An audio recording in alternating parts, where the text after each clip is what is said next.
Denle una checadita a la presentación.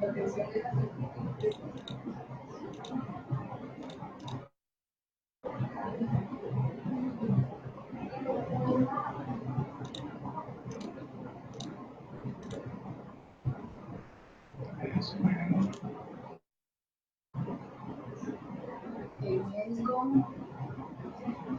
Pablo Humberto Rojas. Humberto Rojas.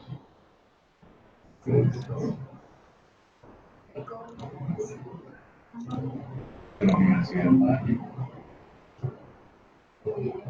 Aquí está. Allí está en la epidemiología. Pero acá. Ah, Profesional especializado en la Secretaría de Salud del cargo.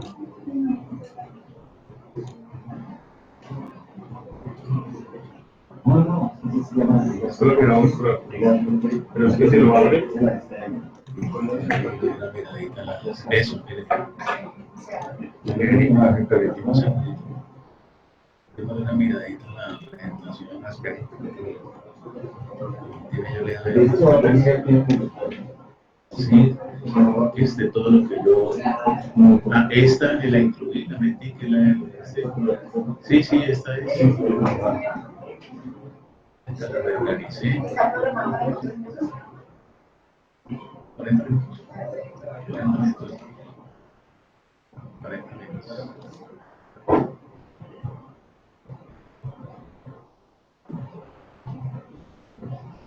A mí me gustaría que usted introdujera hasta. No sé.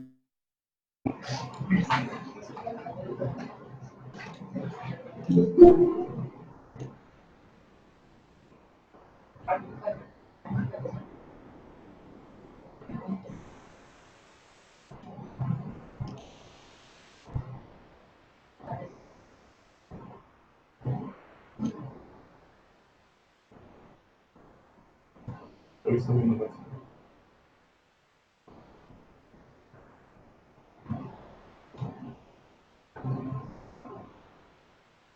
Entonces me la puedo la parte de compartir y ya después la presentación. Listo.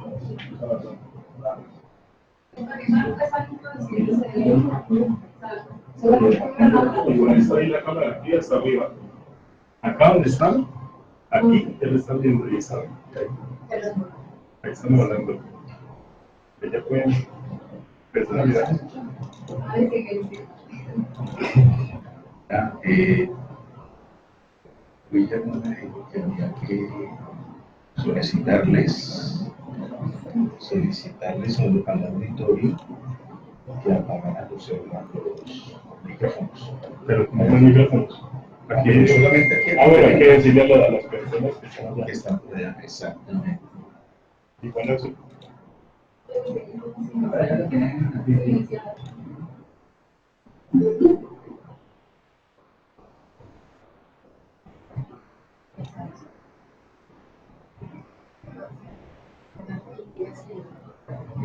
Mirar allí. Ah, la pantalla, ¿no? Para la presentación.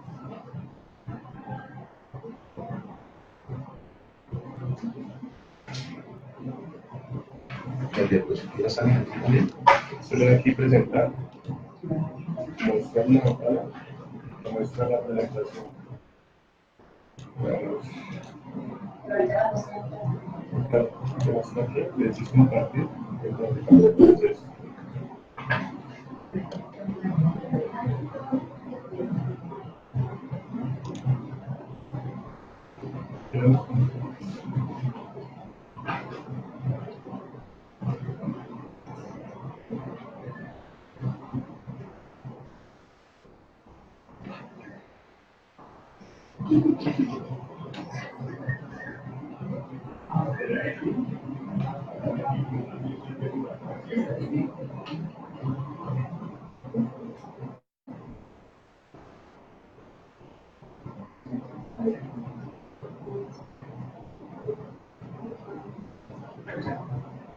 Aquí.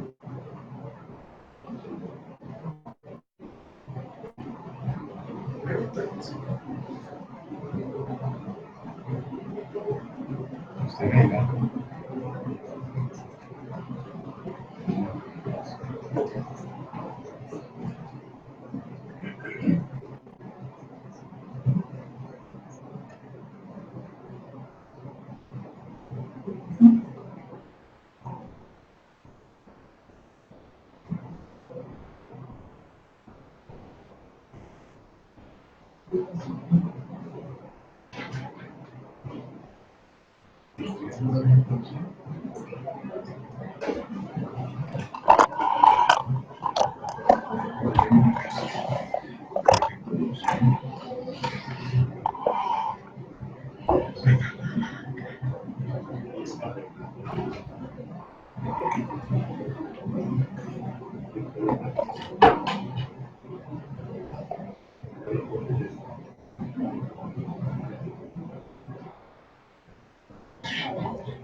Sí, buenas tardes.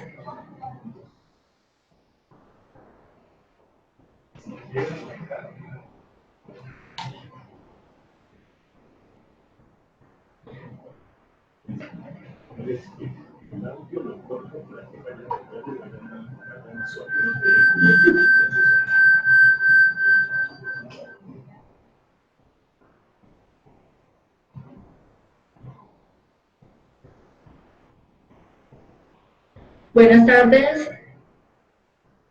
Por favor, cortemos el audio para que podamos continuar con esta jornada de capacitación y no tengamos retorno en el sonido.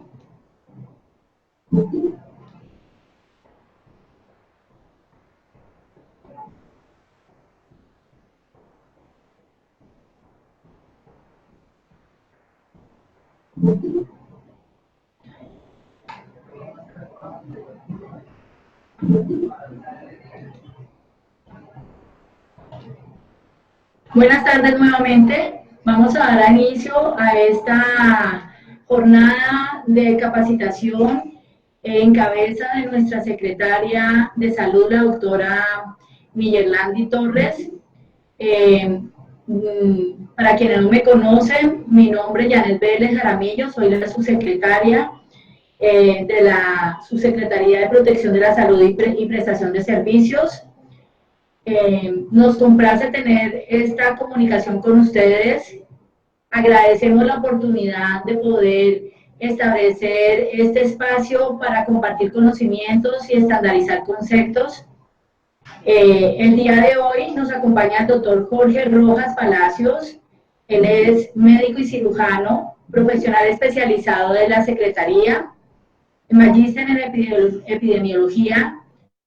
Muy amablemente nos va a colaborar con una presentación que va a ser muy didáctica.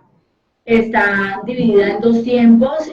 Vamos a tener un momento para que ustedes puedan hacer preguntas, compartir inquietudes, y estaremos muy atentos para poder aclarar algunas dudas que puedan nacer de ustedes. Les agradecemos mucho.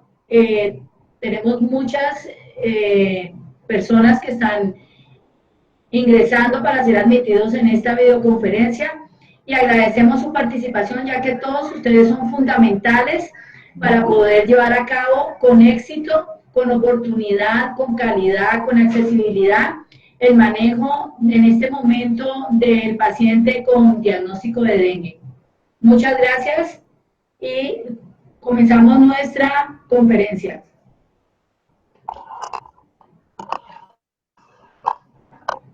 Muy buenas tardes, estimados colegas.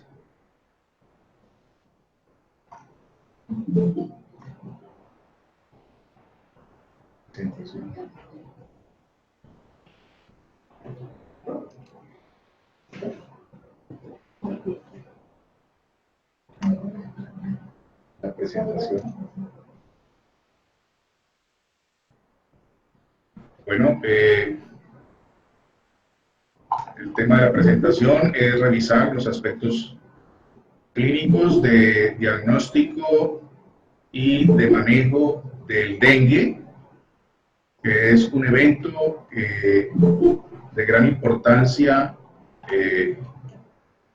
no solo en las Américas, sino pues en nuestra ciudad, que está pasando por un incremento inusitado de casos.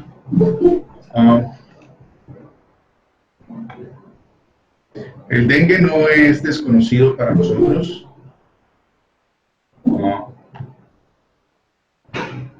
Hemos tenido en el pasado reciente brotes que han llamado a toda la ciudad y a toda la administración a hacer acciones intersectoriales para abordar el tema.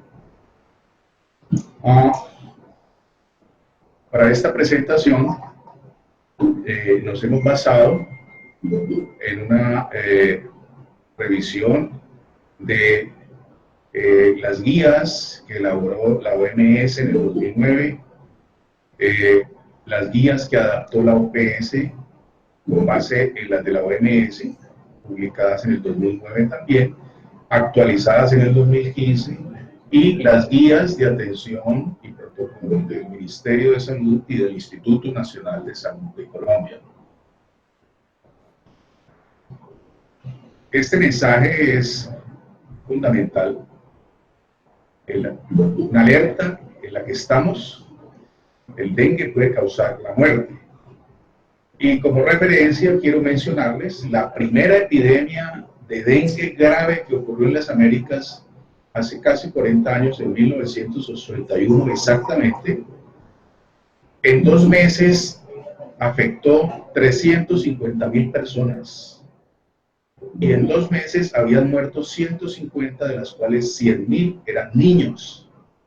Eso llamó poderosamente la atención de la salud internacional. Desde entonces, mucha investigación se ha realizado y ha contribuido a la configuración de la historia y curso natural de la enfermedad, y a través de esa configuración se pudieron ya en el 2009 elaborar unas clasificación que permite una atención del paciente en un nivel adecuado, garantizando un mínimo de efectos en mortalidad y letalidad. La imagen que ustedes ven allí es del mosquito vector transmisor del virus que produce la enfermedad. Caracterizan a este mosquito las escamas blancas que presenta en las patas, en el abdomen y en el dorso del tórax en forma de lira. Además, una proboscis que en su interior tiene forma de cañón. Por un túbulo absorbe la sangre y por el otro túbulo eyecta la saliva, que puede estar o no contaminada. Para que ocurra transmisión, la hembra del Aedes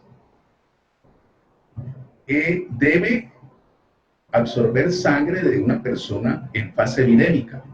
Generalmente es una persona que está febril.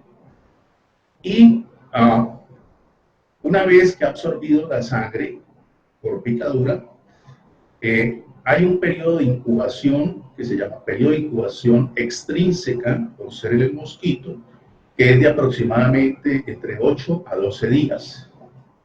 Al cabo de 8 a 12 días, la mosquita es infecciosa porque ha pasado a través del intestino y ha llegado ya a las glándulas salivares y puede en una siguiente picadura a una persona sana inyectarle el virus y dejarle la infección. En esa persona sana ocurre entonces también un periodo de incubación, que es un periodo de incubación extrínseco, que puede ser, que puede ser hasta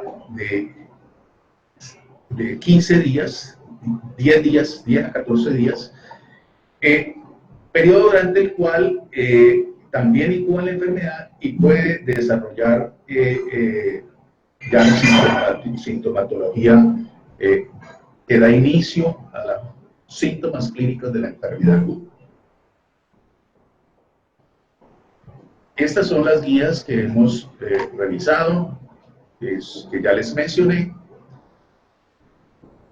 El objetivo general entonces de nuestra presentación es establecer unos criterios clínicos y el laboratorio para el diagnóstico y manejo adecuado de los casos de dengue y dengue grave, y de manera específica reducir la probabilidad de que ocurran formas graves y que ocurran muertes por dengue a través de una oportuna consulta, garantizando acceso de todo tipo, geográfico, económico, y garantizar disponibilidad de recurso humano y de logístico. Ya se ha adelantado en algunos sitios la creación de unos consultorios en horarios extendidos, por ejemplo.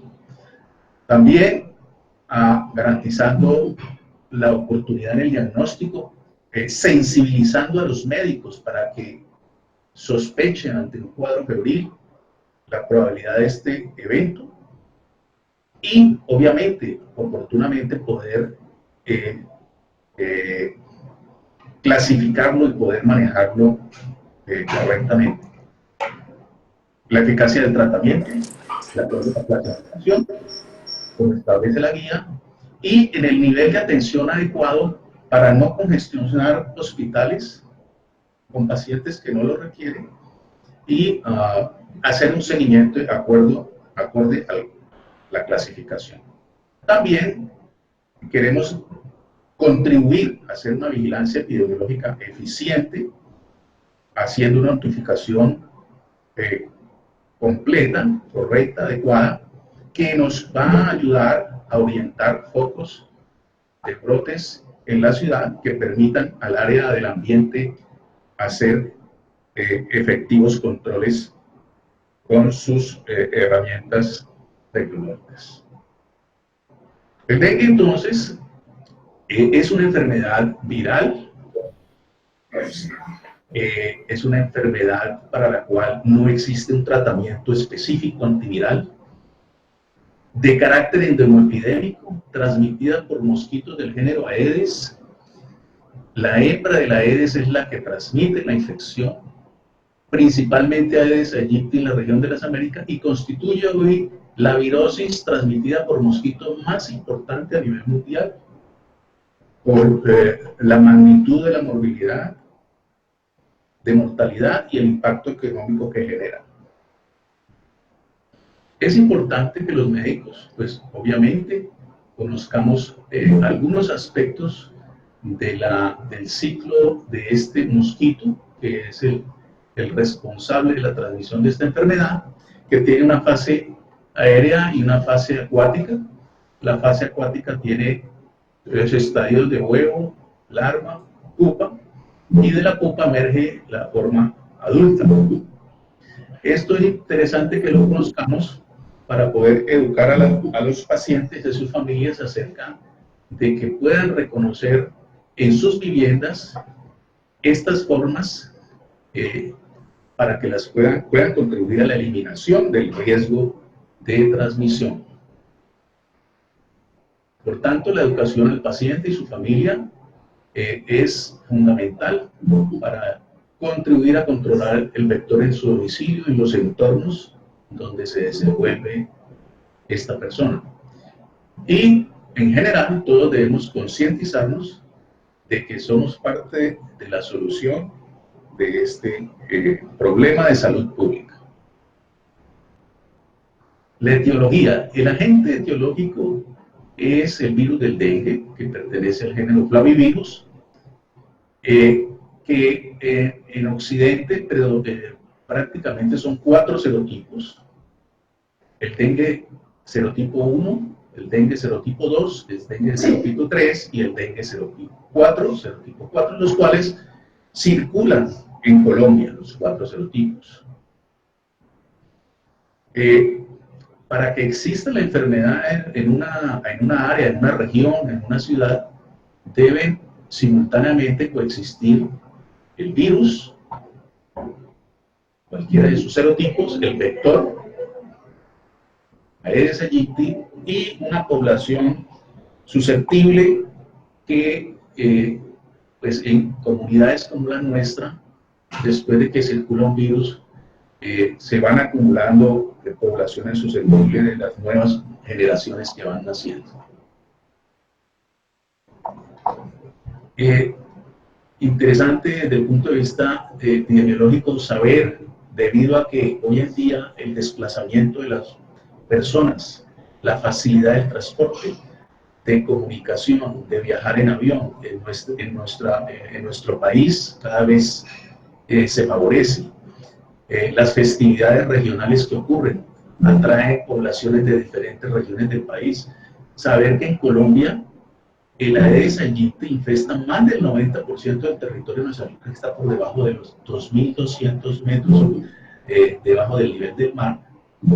Y últimos reportes indican que se han encontrado hasta 2.300 metros sobre el nivel del mar este vector. Esto pone en riesgo a una población de más de 25 millones de personas, que puede llegar a ser más de la mitad de la población de Colombia. Entonces, tener en cuenta que a Cali puede llegar una persona de otra región del país con un cuadro febril y que también se debe pensar que puede estar manifestando esta enfermedad. Algunas características del dengue son, primero, que hay una variedad, hay un espectro de presentación que va desde formas asintomáticas y subclínicas hasta cuadros que pueden ser severos, graves, con gran afectación hemodinámico, afectación de órganos, que pueden llegar a poner en riesgo la vida del paciente y llevar incluso a mortalidad. Ya habíamos mencionado, el periodo de incubación del dengue está alrededor de 7 días, con un rango que puede ser hasta de 10 días. Los 4 serotipos del dengue no producen inmunidad cruzada. Cada serotipo desencadena inmunidad para sí mismo, más no para los otros serotipos. Por tanto, una persona puede enfermarse por cada uno de los 4 serotipos durante su vida. Como les mencioné, la historia del dengue es muy antigua. En Occidente, antes de 1981 ya había dengue, pero se produjo una epidemia de dengue grave, que en ese tiempo se llamaba dengue hemorrágico. Pero la clasificación desde el punto de vista clínico era muy engorrosa y tenía en cuenta síntomas y tenía en cuenta elementos de laboratorio como las plaquetas, lo cual hacía muy dispendiosa la clasificación de los pacientes y desde el punto de vista clínico no era práctico para su clasificación y manejo. En el año 2009 la OMS, después de un consenso de expertos internacional, elaboró, y basado en evidencia clínica de estudios en el sudeste asiático y en América, produjo la guía de la OMS, que se puso a disposición de los países, se probó y ha dado excelentes resultados. Esa clasificación, a partir del 2009, cambió la clasificación que existía y desde entonces solamente decimos que el dengue es una sola enfermedad que tiene 2 presentaciones clínicas, el dengue y el dengue grave. Esa es la clasificación que se utiliza. Ahora, esos estudios permitieron configurar la historia natural de la enfermedad del dengue. Todos esos estudios permitieron identificar que la enfermedad tenía 3 fases, o el paciente con dengue transcurría por 3 fases. Una fase que era una fase febril, que dura generalmente, puede ser tan corta como 2 días, pero puede llegar hasta 7 días. Generalmente, el periodo febril no dura más de 7 días. Esa fase febril tiene como característica unas temperaturas elevadas que pueden llegar incluso a 40 grados centígrados. Se pueden presentar como consecuencias o como complicaciones de esta fase febril en estos 7 días, deshidratación, sobre todo en niños o personas de edad avanzada, deshidratación, y en los niños, también lo observamos en epidemias que se presentaron aquí, se han presentado, pueden consultar en urgencias por convulsiones que llaman convulsiones febriles, y que podrían confundir a los pediatras o los médicos generales y manejarse como tal. Los pacientes se les da su manejo como convulsión febril, se manda para la casa, pero resulta que es un cuadro de dengue en su fase febril y después llega en shock hipovolémico. La fase febril es muy importante, la historia clínica, una buena anamnesis, un buen examen físico, acompañarse de laboratorios y pensar que en nuestro territorio, paciente con cuadro febril, el dengue es una de las primeras opciones diagnósticas a tener en cuenta. En esta fase no hay mayores cambios hemodinámicos, el hematocrito puede no cambiar mucho y las plaquetas tampoco. Solo al final de esta fase febril podría comenzarse a observar un descenso de las plaquetas y una leve aumento del hematocrito en misma concentración por un comienzo de fuga papilar. Caracteriza a esta fase febril la viremia. Durante esta fase está circulando todo el virus en la sangre. Esto es importante por 2 cosas, considero yo, por 2 aspectos. Uno, que podría Si hay recursos y la institución tiene recursos, podría, si se quisiera, aislar el virus, o se podría determinar el diagnóstico, confirmar el diagnóstico por PCR, que determina el genoma o fracciones del genoma, o detectando que es una posibilidad que se utiliza detectando antígenos, el NS1, en esta fase febril. Entonces, uno de los aspectos importantes de esta fase es que se podría diagnosticar con métodos directos, aislamiento, PCR y NS1. Y lo otro importante de esta fase febril en la cual hay epidemia es que el paciente en este momento debe estar aislado con toldillo. Con toldillo para evitar que el vector de la Aedes aegypti pudiera tomar nuevamente a través de picadura sangre y quedar infectado y transmitir la enfermedad a otros pacientes de la zona, del área, de la familia, si está en la vivienda. Entonces, paciente en fase febril debe estar con toldillo para evitar que otro mosquito en su casa o en su vivienda, si es que se está manejando allí, no se contagien, no se contaminen, no se infecten y puedan transmitir la enfermedad. Bueno, en el curso entonces de la enfermedad dijimos que la fiebre puede durar entre 2 a 7 días, generalmente no pasa de 7 días, puede durar 2 o puede durar 3, y disminuye la temperatura, puede incluso no desaparecer, pero hay un descenso en la temperatura. Un descenso de 1 solo grado podría indicar que ya el paciente está pasando de la fase febril a una fase crítica.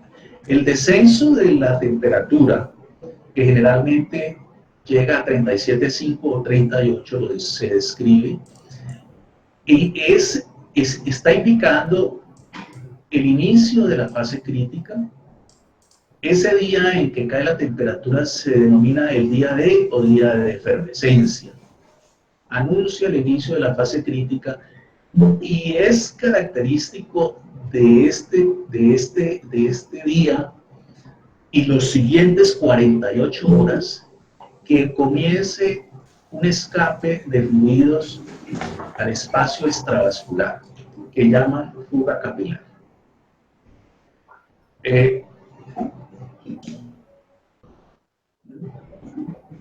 Muy bien.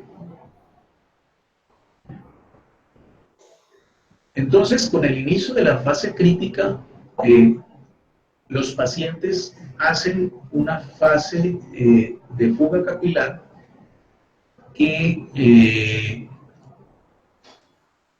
en algunos pacientes puede llegar a ser muy rápida y severa y prolongada. En la gran mayoría, esa fase crítica dura 48 horas. El paciente no tiene ninguna alteración hemodinámica. Sus mecanismos de compensación, su hidratación y su alimentación son suficientes para compensarle la leve fuga que está teniendo. Esa fuga se explica por unos fenómenos inmunológicos y una liberación de citoquinas que se producen por el efecto del virus, que altera el glicocáliz que recubre el endotelio y parece que se altera entonces la permeabilidad vascular. Entonces, en algunos pacientes este periodo dura 48 horas y la fuga capilar es leve, pero hay un porcentaje de pacientes, hay un grupo de pacientes que hacen, ese fenómeno es mucho más severo y la fuga capilar es abundante y rápida. Énfasis entonces aquí para que tengan en cuenta los médicos. Generalmente cuando una persona tiene fiebre y le baja la fiebre, creemos que el paciente ya se curó En el dengue eso no debe tenerse en cuenta. Cuando cae la temperatura, inicia una fase de 48 horas, que es la fase de mayor cuidado que hay que tener con los niños, sobre todo, y las personas que tienen que salir a trabajar. Esas siguientes 48 horas deben ser de observación cuidadosa. Los niños no se deberían mandar a la escuela y las personas no deberían tener trabajos, porque en esas 48 horas podría desencadenarse una fuga severa. No hay ningún signo en la fase febril que le predigan cuál paciente va a hacer una fuga capilar severa o no. Hay algunos elementos, factores de riesgo que se han tenido en cuenta. Por ejemplo, la primera epidemia de dengue grave que ocurrió en las Américas fue un hallazgo clínico epidemiológico, fue predominantemente en personas de raza blanca. De tal manera que algunos aspectos podían sugerirlo, pero desde el punto de vista clínico y de parámetros clínicos, no hay ningún signo que le diga que un paciente febril va a ir hacia forma grave o no. En la fase febril. Por eso, las 48 horas que siguen a la caída de la fiebre, fase crítica, puedo llamar fase crítica, el paciente tiene que estar siendo monitoreado. Ahora, en aquellos pacientes que hacen una fuga capilar más severa y más rápida, comienzan a aparecer unos síntomas que sí predicen que el paciente va a hacer forma grave. Esos síntomas, después de los análisis de los estudios epidemiológicos, fueron descritos como signos de alarma. Son los signos que le están anunciando al médico que es el momento de salvarle la vida al paciente. Que si no se toman las medidas de hidratación correctas, el paciente va a avanzar a una fase de hipovolemia, de hipoperfusión, de acidosis metabólica, de daño orgánico y de coagulación intravascular diseminada. Entonces, muy importante tener en cuenta cuando el paciente ingresa a la fase crítica y estar alerta, porque en las siguientes 48 horas es cuando el paciente se puede complicar, y tener en cuenta que hay unos signos que le dicen al médico que el paciente se está complicando. Esos signos de alarma son los siguientes: dolor abdominal. El dolor abdominal tiene un valor predictivo del 82%. De 100 personas que tengan dengue, que entraron en fase crítica y que hacen dolor abdominal, de 100 pacientes, 80 van a hacer choque hipovolémico. Entonces es un signo muy importante. El dolor abdominal es muy importante. La experiencia de epidemias anteriores nos mostró pacientes hospitalizados con diagnóstico de dengue, en sala, hacen dolor abdominal, le colocan analgésicos. Entonces, importante tener en cuenta eso. Es un signo importantísimo y un signo predictor de choque. Valor predictivo del 82%. Dolor abdominal. Vómito persistente. Se considera vómito persistente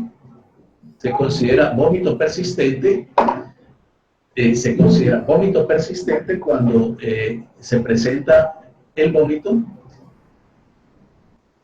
Se presenta el vómito 3 episodios de emesis en 1 hora, o se cuantifican 4 episodios de vómito en 6 horas. Es otro de los signos de alarma. El siguiente signo de alarma: acumulación clínica de fluidos que se puede manifestar por edemas. En los niños, edema palpebral o edema escrotal. Y en los adultos, puede comenzar a ocurrir derrame pleural. En aquellos sitios donde haya tecnología, rayos X, radiografía de tórax, ¿Cómo está? de cúbito lateral derecho, rayo horizontal, permite ver el derrame. Los derrames no se observan en las radiografías de tórax de pie, debe ser el decúbito lateral. El siguiente signo de alarma, los sangrados que pueden ocurrir en nariz o en encías, sangrados por mucosas, o en niñas, adolescentes, metrorragias o exagerado periodo menstrual, si está durante el periodo. Letargia, somnolencia, descenso súbito de la temperatura, hepatomegalia, mayor de 2 centímetros debajo del reborde costal derecho, y otro signo de alarma, considerado alarma, es que simultáneamente haya un aumento del hematocrito con un descenso en el recuento de plaquetas.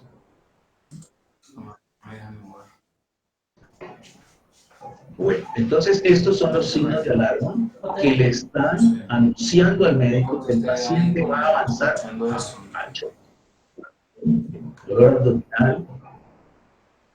Ese dolor abdominal se debe a acúmulo de líquidos perirrenal y pararrenal, y el dolor abdominal puede simular una colecistitis o una colelitiasis.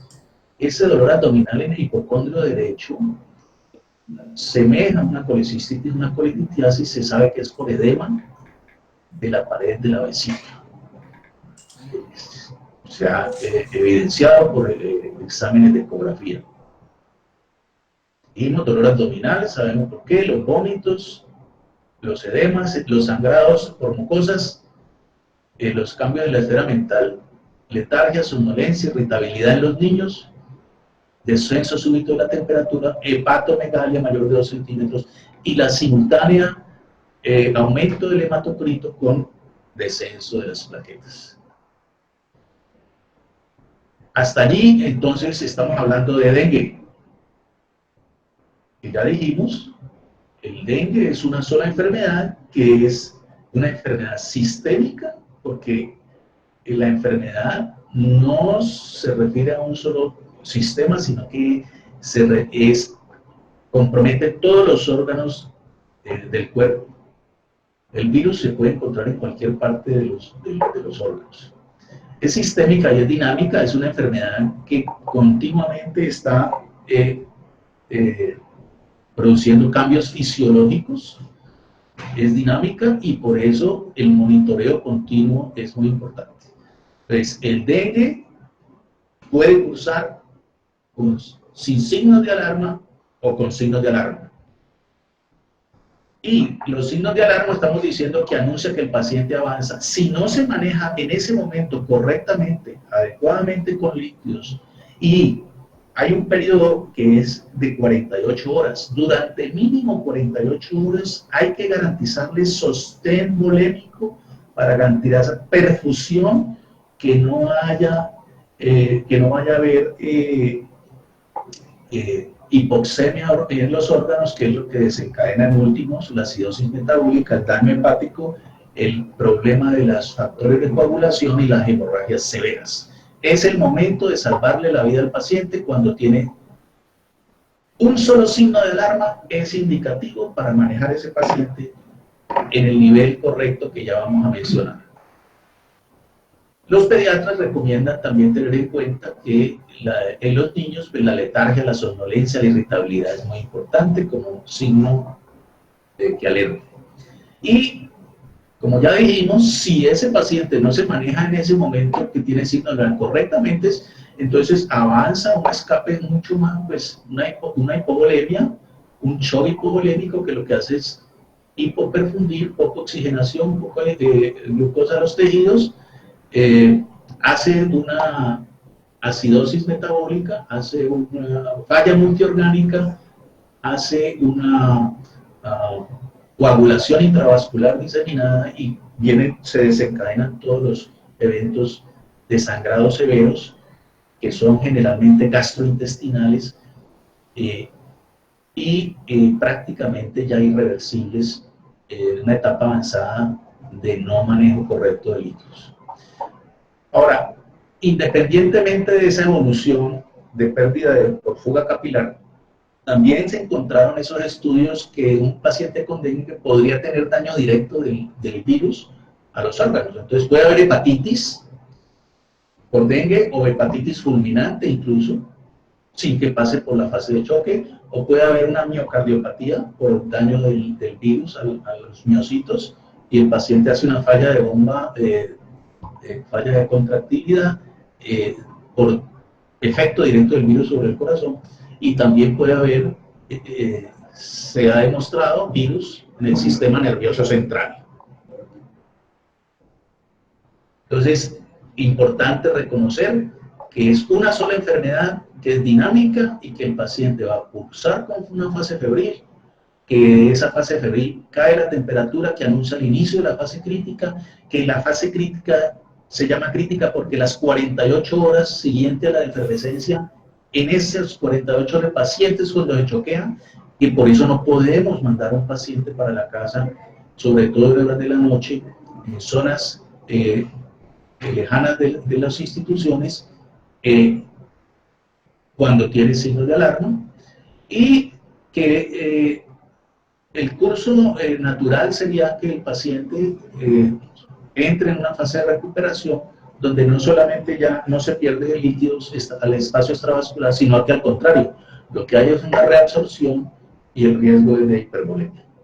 Ya esto lo mencionamos, la fase febril que se caracteriza por la viremia, donde tenemos que tener con tordillo al paciente y que podemos allí hacer unos diagnósticos por método directo.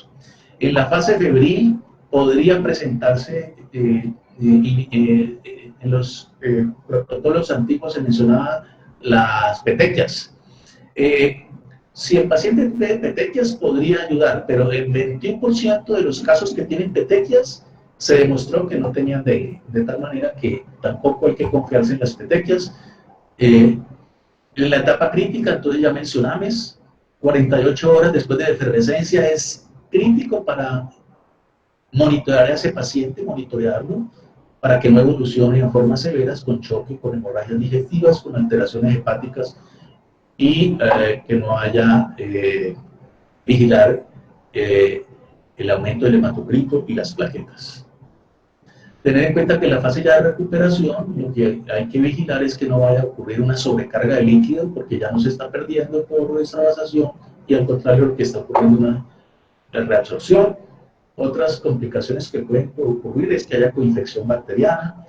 El dengue puede concurrir o puede coinfectarse con otros virus, por ejemplo el de la influenza, también tener en cuenta eso. Y el control médico, el monitoreo es importante. En la fase de recuperación puede ocurrir un rash que se llama de mar rojo con islas blancas. Es característico del dengue en la fase de recuperación que presente ese tipo de rash. ¿Sí? Se ven unas islas blancas en un fondo rosado. Está descrito. Bueno, la OMS hizo unas guías y la OPS las adoptó. Colombia adoptó, pero adaptó también, porque en el contexto de epidemia, Colombia dijo, nosotros confirmamos los casos cuando el paciente cumple con los criterios de dengue con signos de alarma, y tenga una prueba ELISA, IgM, tomada a partir del sexto día después del inicio de la fiebre. O sea, se confirma el caso si al sexto día, después de iniciado el cuadro febril del dengue, el resultado de la muestra que se tomó y la prueba de detección de anticuerpos IgM con la técnica ELISA. Tiene que ser la técnica ELISA para confirmar el caso. Entonces, Colombia adoptó ese criterio para confirmar los casos. Y también Colombia lo confirma, digamos, en el Instituto Nacional o el instituto que quiera, si quiere hacer aislamiento viral o si quiere hacer PCR. Pero esa es la prueba que se adoptó en el contexto de una epidemia. Criterios clínicos, que ya los mencionamos, y la prueba del INSA-IgM.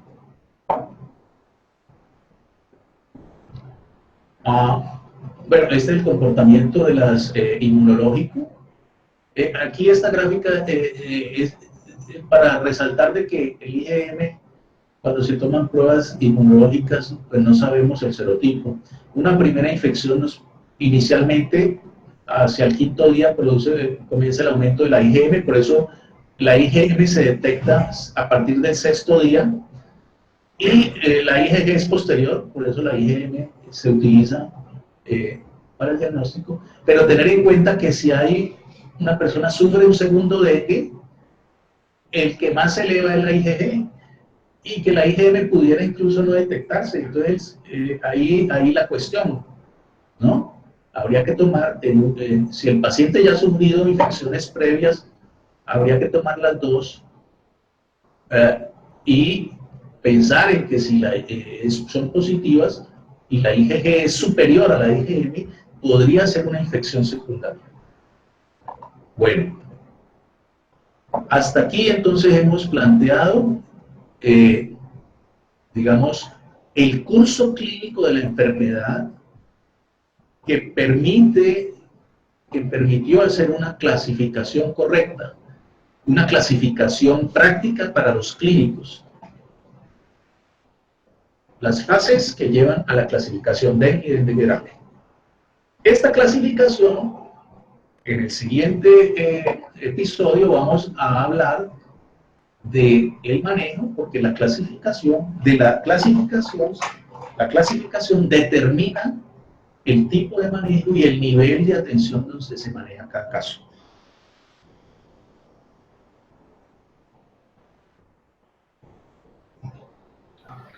Bueno, entonces vamos a dar un espacio para que aquellos que tengan preguntas, inquietudes sobre lo que se ha planteado, las puedan expresar y pues con toda disponibilidad tratar de resolverlas, si están en nuestro alcance, ¿no? Si alguien tiene alguna pregunta o quiere aclarar algo o quiere complementar, con mucho gusto.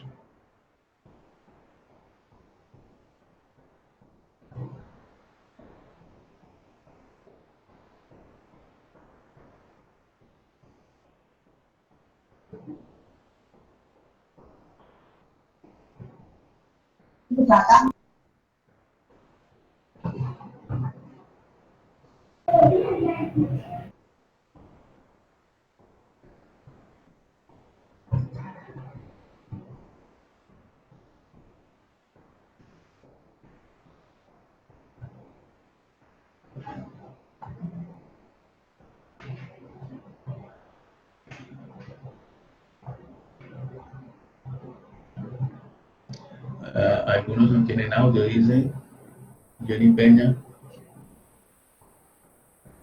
Por favor, ¿pueden compartir al final las memorias? Claro, con mucho gusto.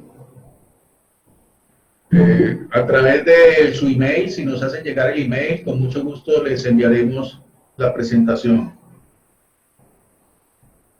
En la página web de la Secretaría de Salud, a través del área de sistemas, será colgada para el acceso y ustedes descarguen esta presentación. Entonces estén pendientes que el área de sistemas va a dejar a disposición de ustedes en la página web de la Secretaría esta presentación. No se escucha bien, dice que hay como que algunos suenan entrecortados.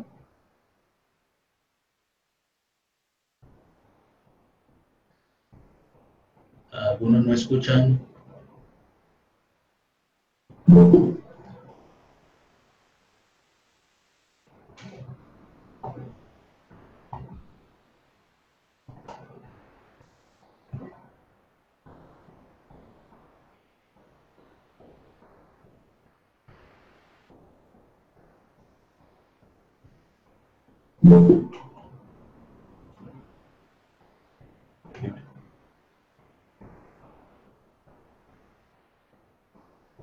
Bueno, aquí hay una pregunta. Preguntan si sería recomendable no dar egreso a pacientes que, a pesar de no tener prueba confirmatoria, pero tener sugestivo filtrado capilar. Bueno, claro, si el paciente clínicamente, el manejo del paciente es, el diagnóstico y el manejo es clínico. De ahí que las pruebas de laboratorio no definen, ni las pruebas de laboratorio ni las pruebas inmunológicas definen la conducta que se va a llevar a cabo con el paciente desde el punto de vista de su enfermedad, de su sintomatología y de sus cambios hemodinámicos. Si el paciente tiene signos que sugieren fuga capilar, ese paciente debe ser monitoreado. Si tiene signos de alarma, con mayor razón tiene que ser monitoreado dentro de una institución de salud hospitalizada. Porque requiere inmediatamente un manejo de líquidos que le permita compensar esa fuga, esa pérdida de líquidos hacia el espacio extravascular, que lo puede llevar a una hipovolemia y a un shock. En cualquier momento el paciente se puede choquear. Y el momento de mayor frecuencia de choque hipovolémico en dengue ocurre en las 48 horas siguientes al descenso de la temperatura, o sea, a partir del día D que inicie la fase crítica. Esas 48 horas son de máxima atención para el paciente.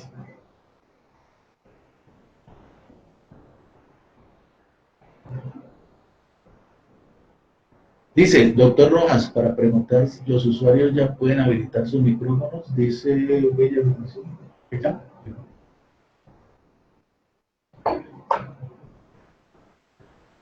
Por favor, aquel médico, aquella profesional de la salud que tenga preguntas, puede activar el micrófono para escucharle su pregunta. Activar el micrófono para hacer las preguntas.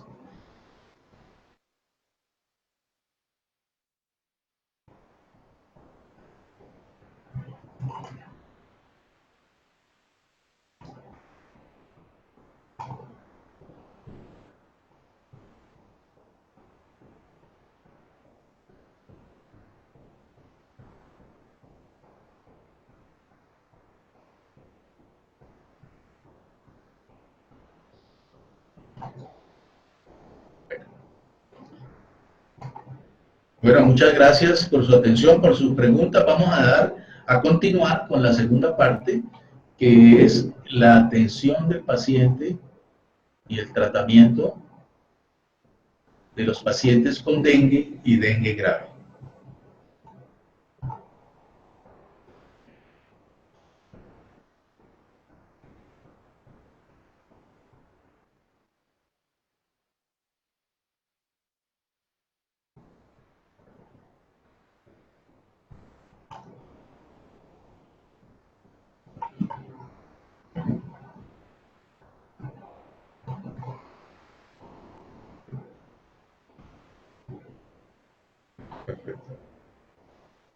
Bueno, como ya lo mencionamos, la clasificación del paciente determina el tipo de tratamiento y el nivel de atención o el sitio donde debe ser manejado. Los pacientes con el diagnóstico de dengue sin signos de alarma pueden ser manejados ambulatoriamente, teniendo en cuenta ciertas recomendaciones y precisiones que vamos a mencionar. Estos pacientes con dengue sin signos de alarma se han agrupado, se llaman del grupo A.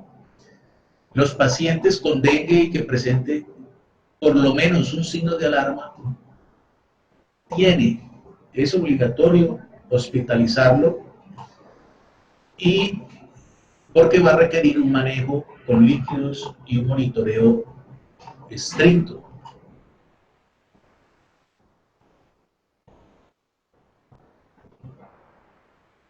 Los pacientes del grupo C son aquellos que llegaron a la institución o han avanzado, se han complicado y van a requerir un manejo por un personal médico ya muy especializado con tecnología avanzada en una unidad de cuidado intensivo. Los pacientes entonces del grupo A, que son aquellos que se van a manejar ambulatorio, son pacientes con dengue sin signos de alarma, aquellos de pacientes con dengue y por lo menos un signo de alarma se clasifican dentro del grupo B. Para su manejo deben ser hospitalizados sin dudas. Los médicos no deben dudar, no deben sentirse temerosos de hospitalizar, de dejar hospitalizado a un paciente que él en su criterio tiene signo de alarma, porque es el momento en que le salva la vida al paciente, y eso justifica su manejo. Y los pacientes del grupo C son pacientes que ya avanzaron, ya sea porque llegaron tardíamente a la institución o porque el manejo no fue correcto, avanzaron a formas severas y requieren un manejo mucho más. Los del grupo A, manejo ambulatorio, podrían, debido a que la mayoría de ellos están en fase febril, no tienen signos de alarma, entonces se pueden enviar a la casa con unas instrucciones específicas de reposo.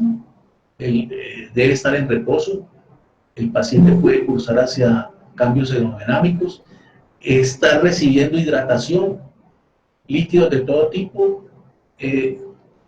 tratando de que no sean jugos cítricos para que no estimule la emesis, pero leche, sopa, jugos están permitidos. Se le indica y se le escribe a la mamá, si es un niño, se le escribe cuáles son los signos de alarma que obligarían sin ningún temor y sin duda a consultar de nuevo para que sea evaluado y manejado correctamente. Esos pacientes del grupo A que se manejan ambulatorio generalmente no tienen signos de alarma, que están febriles, podrían recibir o deben recibir acetaminofén si lo requieren, a una dosis de 500 o 1000 miligramos cada 6 horas en adultos, o de 10 a 15 miligramos por kilo de peso cada 6 horas. Con la siguiente recomendación: si a las 6 horas la temperatura no se ha elevado, no requiere darle acetaminofén, porque si se vuelve sistemáticamente, primero que todo, la mamá no se va a dar cuenta cuándo bajó la temperatura y cuándo entró en fase crítica. Entonces el acetaminofén se da, la dosis si tiene temperatura muy elevada, generalmente mayor de 39 grados centígrados, y a las 6 horas que ha pasado el efecto de la droga, ya si el paciente tiene fiebre, pues vuelve a elevarse la temperatura, pero si el paciente entra en fase de efervescencia, pues no eleva la temperatura y le indica a la mamá ya de que tiene que estar pendiente de esos 48 horas de signos de alarma. Eso es recomendación importante, que no se vuelva rutinario darle acetaminofén cada 6 horas, porque no nos vamos a dar cuenta cuándo hace efervescencia. Y lo otro es que el acetaminofén tiene efecto hepatotóxico, y en un paciente con dengue hay que cuidar ese hígado. Otra recomendación: no irle a suministrar antiinflamatorios no esteroideos, no ir a dar aspirina, no ir a dar dipirona, ni menos inyectar estos pacientes que tienen dengue. no está indicado aplicar inyecciones en pacientes con dengue, y menos aplicarle dipirona. Muy bien. Estos pacientes, pues se le da la recomendación de evaluar los signos de alarma, de hidratarlo. Se recomienda a estos pacientes que tienen diagnóstico de dengue porque cumplieron los criterios, tenían fiebre, tenían dolor de cabeza, cefalea, dolor retroorbitario, tenían mialgias, tenían artralgias, cumple con la definición de dengue. Entonces, esos pacientes hay que mantenerlos hidratados, indicar los signos de alarma y se debe monitorear citándolos a consulta cada 24 o cada 48 horas. Y si tiene signos y si entró en fase de efervescencia, con más razón debe llevarlo a control.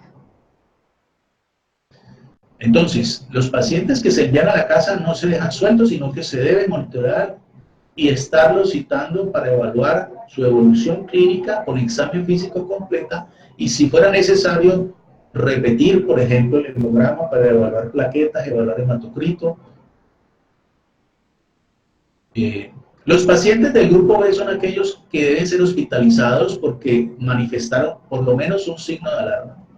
El manejo de estos pacientes, debido a que los signos de alarma están expresando una fuga capilar severa que el paciente no puede compensar, entonces es inicialmente tomar un hemograma completo donde vamos a observar el hematocrito y las plaquetas que nos sirve de línea de base y luego de tomar esa muestra iniciar una hidratación con cristaloides. Se recomienda solución salina, pero si no hay solución salina, el lactato Ringer es útil. En pacientes con signos de alarma hospitalizados, entonces iniciamos la hidratación a una razón de 10 miligramos, 10 mililitros por kilo de peso corporal en la primera hora. Y si el paciente no mejora, clínicamente no mejora, entonces se pueden repetir esos bolos, se pueden repetir hasta 3 veces, 10 mililitros por kilo. Se controlan los signos vitales, presión arterial, presión de pulso, presión arterial media y frecuencia cardíaca. Si se observa que mejoró clínicamente y su diuresis también es mayor de 1 mililitro por kilo, entonces la velocidad con que se hidrata comienza a reducirse y también se comienza a aumentar el periodo de hidratación. Entonces, ya no utilizamos 10 mililitros, sino que disminuimos a 5 y puede ser hasta 7 cc por kilo por hora y se lo entregamos ese volumen entre 2 a 4 horas. Y si clínicamente continúa mejorando, reducimos la velocidad y espaciamos y el tiempo sigue siendo 2 a 4 horas, disminuimos a 3 a 5 cc por kilo por hora. Y si me sigue mejorando, se reduce de 2 a 4 horas. La experiencia en anteriores epidemias mostró que las metas, el manejo clínico de hidratación por metas es que un paciente que presente signos de alarma, la meta es que a las 8 horas de haber iniciado su manejo de hidratación, a las 8 horas el paciente ya debe estar sin signos de alarma, hemodinámicamente estable y con unos hematocritos adecuados. Bueno, ahora, ese paciente no debe enviarse a casa antes de 48 horas y solamente debe enviarse a casa cuando ya el paciente esté hemodinámicamente estable, tolere la vía oral, ¿sí? Y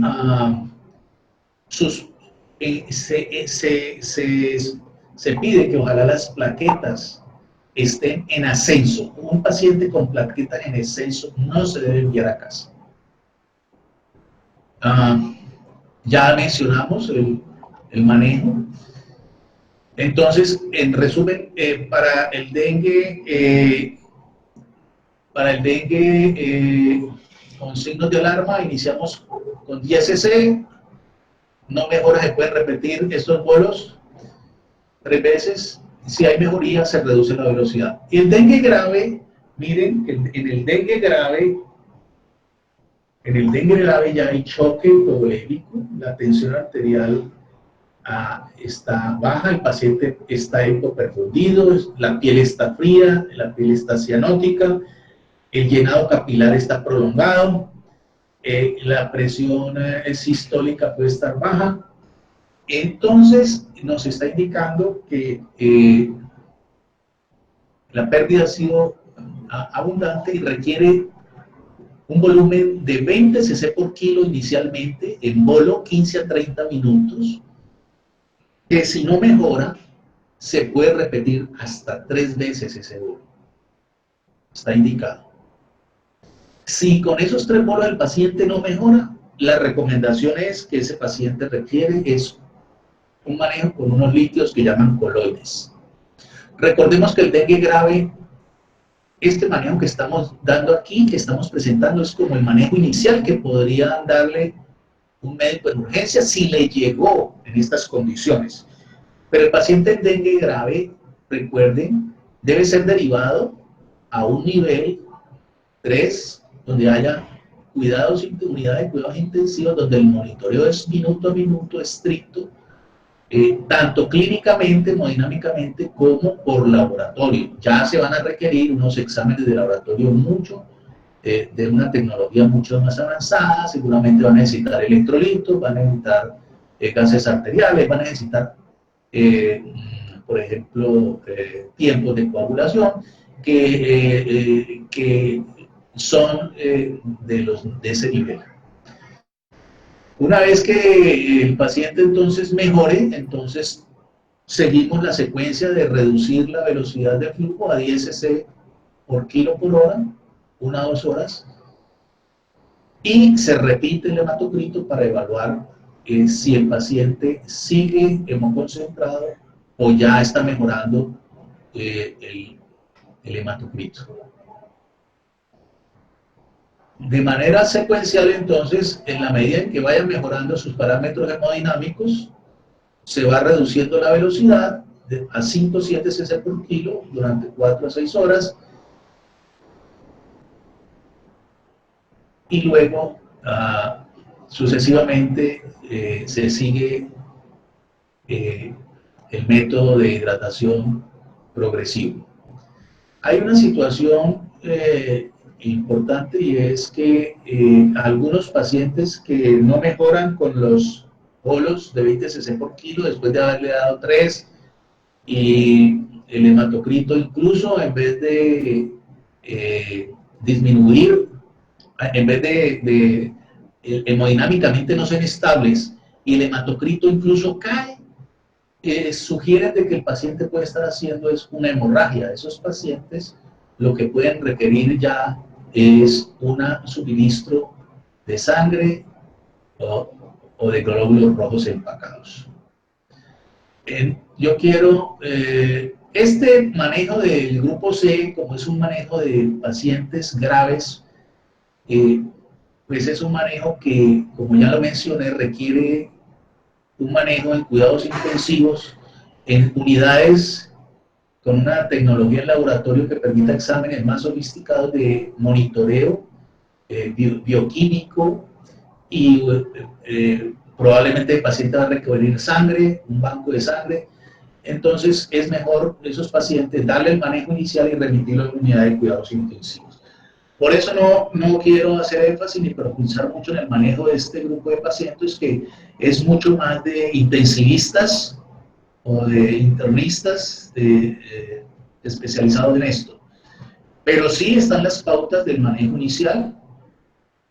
Pacientes que presenten choque hipovolémico, hipotensión, signos de frialdad distal, cianosis, hipoperfusión,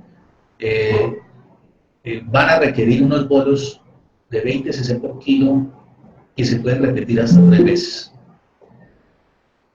El seguimiento en general de los pacientes en una unidad de cuidados intensivos, pues el monitoreo es minuto a minuto, monitoreo hemodinámico, monitoreo del gasto urinario, de función de órganos, hígado, riñones, gases arteriales. Por eso se requiere un nivel de atención 3 o 4. Quiero mencionar esto, que es una recomendación especial de la OPS. Las rutas que llevan a la muerte por dengue grave son el choque, el más importante, es la ruta principal, es la central, por fuga capilar no manejada correctamente, oportunamente. Las hemorragias que pueden suceder cuando hay hipoperfusión hepática y alteración de los factores de coagulación. Daño cerebral, miocardiopatías que producen daño de bomba y las hepatopatías o fallas hepáticas fulminantes. Tener en cuenta que en nuestro medio que hay otras enfermedades que pueden simular un dengue, entre ellas la influenza. La influencia generalmente tiene flujo nasal, tos, pero hay que tenerla en cuenta y tener en cuenta que puede haber coinfección del dengue con estas otras enfermedades. Pueden simular un dengue, una escarlatina, una neumonía, una sepsis, una leptospirosis, una malaria, que la tenemos cerca aquí en el Pacífico colombiano. ¿Cuándo se debe dar egreso a un paciente que se le dio manejo porque tenía signos de alarma o tenía fuga capilar severa? El paciente no debe estar con fiebre y deben haber pasado 24 a 48 horas sin fiebre. Su estado general hemodinámico tiene que estar estable, buen apetito, buena eliminación urinaria, no debe haber signos de dificultad respiratoria, las plaquetas deben estar ascendiendo, ¿sí? No puede estar las plaquetas descendiendo y el aumento crítico tiene que estar estable aún después de haberle retirado los líquidos endovenosos. El hematocrito se debe monitorear y verificar de que está estable. Finalmente, recordarles que los casos de dengue deben ser notificados. Si el dengue, un dengue sin signos o con signos de alarma, que se recuperó, se clasifica dengue y se notifica semanal. Pero si el paciente avanzó a forma grave o murió, ese paciente tiene que ser notificado inmediatamente. Ya mencionamos los aspectos: si el paciente fallece, hay que tomar unas muestras de tejido, ordenar una autopsia clínica y tomar unas muestras de tejido, principalmente de hígado, vaso, pulmón, ganglio y cerebro, 2 centímetros cúbicos, pares de muestras, una muestra de cada órgano en solución salina para virología y el otro en formol para hacer histoquímica y hacer diagnóstico por histoquímica. Recordar el uso del tornillo en fase febril, control vectorial, control social. Y lo que ya mencionamos, todo paciente se debe controlar. Si se envió a casa, se debe controlar 24 a 48 horas. Siempre un paciente hospitalizado hay que asegurarle una vía endovenosa para administración de líquidos. Siempre antes de iniciar líquidos, tomar un cuadro hemático. No condicionar el manejo al conteo de plaquetas. No olvidar los signos de alarma. Nunca administrar aspirina, dipirona. No administrar inyecciones y evaluar permanentemente el estado hemodinámico, presión arterial y presión arterial media. Bueno, muchas gracias por la atención. Si hay alguna pregunta, con mucho gusto. Hemos cubierto los dos aspectos que teníamos planeado: los criterios diagnósticos y el manejo clínico del dengue.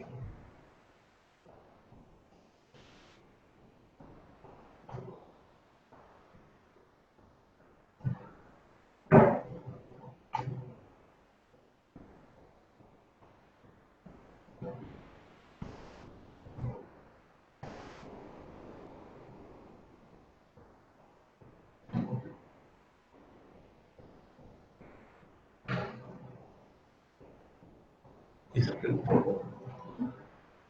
Preguntan, ¿es necesario en primera infección pedir el IgG? Como ya mencionamos, en el contexto de la epidemia, Colombia definió que la confirmación de los casos probables de dengue se hace con la prueba de detección de anticuerpos IgM con técnica ELISA, IgM, de tal manera que lo indicado es obtener IgM por técnica ELISA para confirmar la cosa. Doctor, buenas tardes. Frank Cuarta, jefe de laboratorio de la Red de Salud del Norte. Sí, puede seguir. Gracias. Le quiero hacer una pregunta. Sí, señor. Como lo estaba usted muy bien explicando ahora, la detección del antígeno NS1 es importante en el estado febril, ¿verdad? Los primeros días, los primeros 5 días. ¿Es necesario que nosotros como nivel 1 tengamos disponibilidad del NS1 para estos casos? Bueno, esa es una pregunta ya administrativa. Pregunta, dado que el NS1 es una prueba directa que se pudiera usar para en fase febril diagnosticar el dengue, pregunta que si es posible tenerla disponible En los servicios.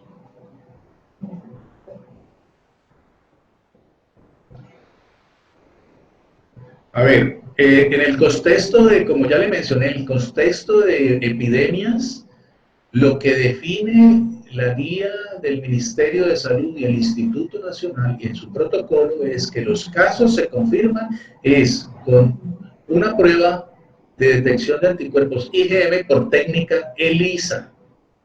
Eso es lo que ha definido Colombia y eso fue lo que adaptó de las guías. Las guías todos sabemos que son lineamientos que dio la OMS, pero en el contexto de epidemias, el lineamiento establecido por el Instituto del Ministerio es la prueba IgM por técnica ELISA. Perfecto, doctor. Nos queda claro entonces acá. Le agradezco muchísimo su claridad.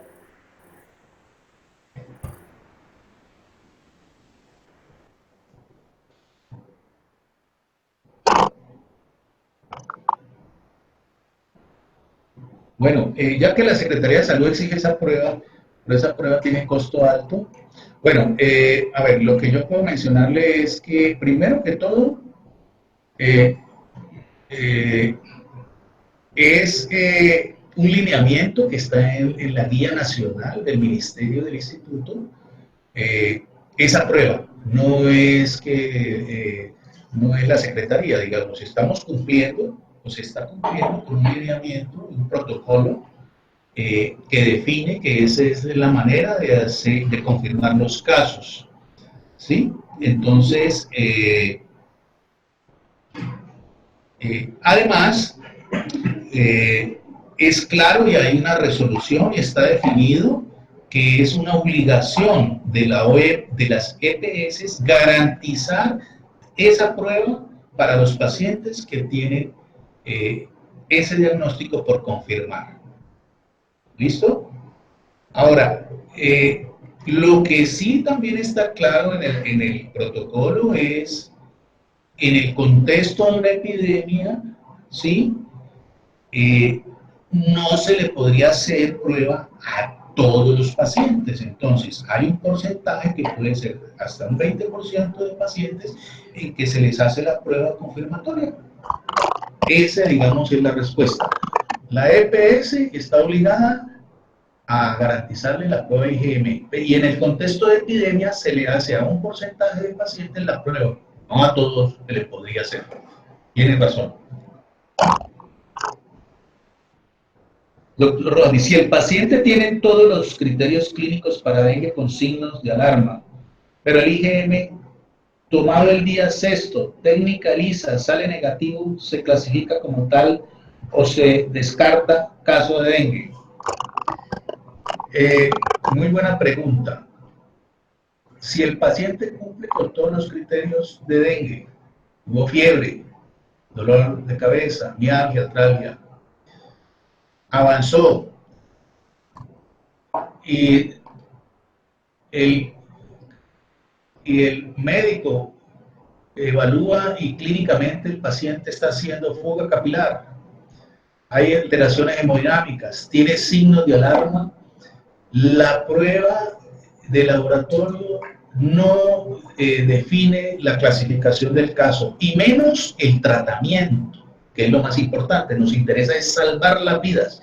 Entonces, la prueba de laboratorio es un complementario para tratar de confirmar el caso. Pero lo que importa es el manejo del paciente clínico y salvarle la vida al paciente. Por eso, el dengue, el diagnóstico es clínico y el manejo es clínico. Recuerden, el objetivo que miramos al principio es evitar muertes y formas graves, de tal manera que concentrémonos en la clínica, en los signos de alarma y en el manejo correcto. La prueba ayuda a confirmar el caso, pero no define ni el diagnóstico, ni mucho menos el manejo. La prueba no define o determina el manejo, ni la clasificación.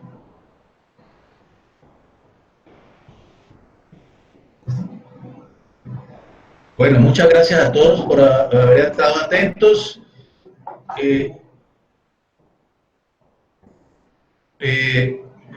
Muchas gracias por la atención, espero haberles ayudado y recuerden que la presentación estará a disponibilidad de ustedes en la página web de la Secretaría que será puesta a través del área de sistemas.